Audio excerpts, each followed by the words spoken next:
হ্যাঁ, ঠিকই আছে ক্যাপশনটা। আমাদের বিবাহিত জীবনের ৫ বছর পূর্ণ হলো আজ। এখন অনেকেই বলতে পারেন যে কিছুদিন আগে বিয়ে হলো, কিন্তু আমাদের কেন ৫ বছরের বিবাহিত জীবন কিভাবে হলো? তো আমরা অফিসিয়ালি ৩ মাস আগে বিয়ে করলেও আমাদের বিয়েটা আসলে ৫ বছর আগেই হয়ে গেছিল। মানে ৫ বছর আগেই আমাদের রেজিস্ট্রি ম্যারেজ হয়ে গেছিল আজকের দিনে। তো সেইটা আমাদের পারিবারিকভাবেই হয়েছিল। আর তারপরে সিদ্ধান্ত নেওয়া হয় তোমাদের দাদা ভাইকে তার ক্যারিয়ারটা ঠিকঠাক করে গুছিয়ে নেওয়া এবং আমার পড়ালেখাটা শেষ করা। তো এভাবেই শুরু হয়েছিল আমাদের বিবাহিত জীবনের শুরুটা।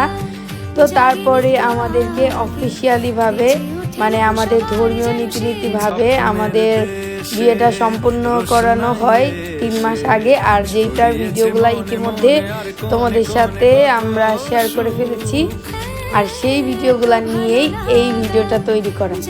তো অনেকেই ভাবতে পারো ৫ বছর পরে ভিডিও কি এখন আপলোড দিচ্ছি নাকি, না এটা না।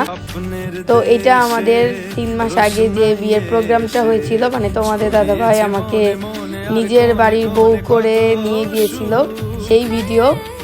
তো আশা করি আমাদের বিয়ের ভিডিওগুলো তোমাদের অনেক অনেক ভালো লেগেছে। আর এই ৫ বছর পর আমি এই প্রথম ফেসবুকে এভাবে রিভিল করছি আমাদের বিবাহিত জীবন ৫ বছর।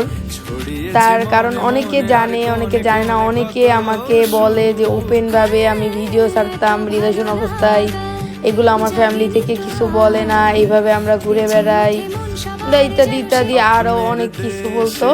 তো আশা করি আজকের পর থেকে তাদের আর এই ধরনের কোশ্চেনের মানে অ্যান্সার আর আমাকে আলাদা করে দেওয়া লাগবে না। কারণ আমরা আগে থেকেই হাজব্যান্ড ওয়াইফ ছিলাম কাগজে কলমে, আর যেটা সামাজিকভাবে আমরা গত ৩ মাস আগে স্বীকৃতি পেয়েছি। তো আশা করি আমাদের বিবাহিত জীবন অনেক সুন্দর কাটবে, এই আশায় তোমাদের কাছ থেকে আশীর্বাদ এবং দোয়ার আশা রইল আমার। তো আসলে সবার রিলেশনের মতো আমাদের রিলেশনটা এত সহজ ছিল না।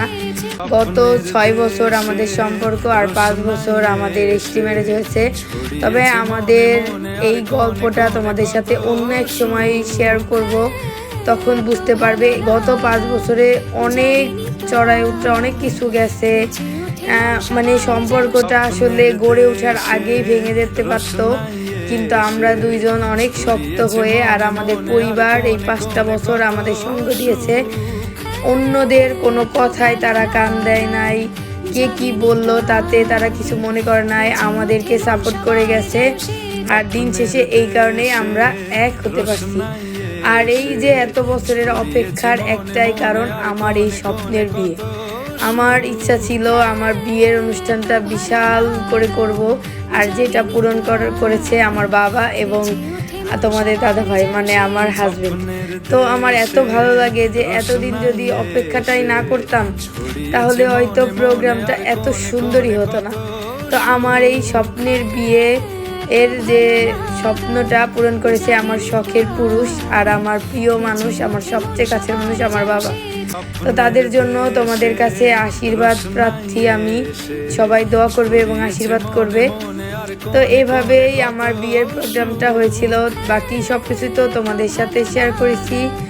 এই 5টা বছর আমি তোমাদের দাদা ভাইয়ের স্ত্রী হওয়ার পরও স্বীকৃতি পাই নাই, তার একটা বিশাল কষ্ট ছিল, যেটা তোমাদের সাথে পরবর্তীতে শেয়ার করব। আজকে তোমাদের সাথে এই ভিডিওর মাধ্যমে আমি প্রথমবার ওপেনলি শেয়ার করছি, যেটা আমাদের পারিবারিকভাবেই হয়েছিল। অনেকেরই অনেক প্রশ্ন যে কেন তাহলে এতদিন আমি জানাইলাম না, আর পারিবারিকভাবেই যদি আমাদের বিয়ে হয়ে থাকে তাহলে কেন আমরা একসাথে থাকতাম না। তো এরকম অনেক ধরনের কথাই ছিল। আমাদের বিয়েটা দিয়ে দেওয়া হয়েছিল যাতে আমরা নিজেদের ক্যারিয়ারে ফোকাস থাকতে পারি, আর একে অন্যকে ছেড়ে অন্য কিছু চিন্তা না করি, এই কারণে। কিন্তু যেহেতু আমাদের সামাজিকভাবে বিয়েটা না হলে স্বীকৃতি পাওয়া যায় না, এই কারণে আমরা আলাদা ছিলাম এত বছর। আর এই 5 বছর পর আমরা একসাথে হতে পেরেছি। তো তার জন্য সৃষ্টিকর্তার কাছে অনেক অনেক থ্যাঙ্কফুল যে আমার জীবনে এমন একটা মানুষকে নিয়ে আসার, যার যার চিন্তায় আমি মানে যে আমাকে ভালো রাখার জন্য এত বছর ধরে কষ্ট করে যাচ্ছে আর এত সুন্দর করে আমার মানে বিয়ের যে ইচ্ছাটা সেটাও সে পূরণ করেছে। আর আমাদের দুইজনের স্বপ্ন নিয়েই এভাবেই শুরু হয়েছে আমাদের নতুন বিবাহিত জীবন।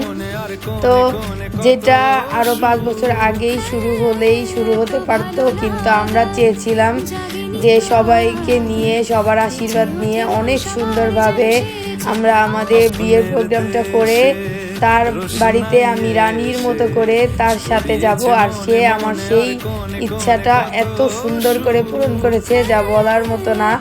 তো তোমরা ইতিমধ্যেই সব ভিডিও দেখেই বুঝতে পেরেছো।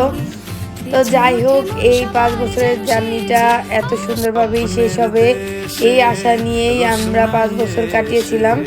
তো তারপরে দেখো কত সুন্দরভাবে আমাদের এই 5টা বছর কেটে গেল আর আমরা আমাদের নতুন জীবন শুরু করতে পারলাম।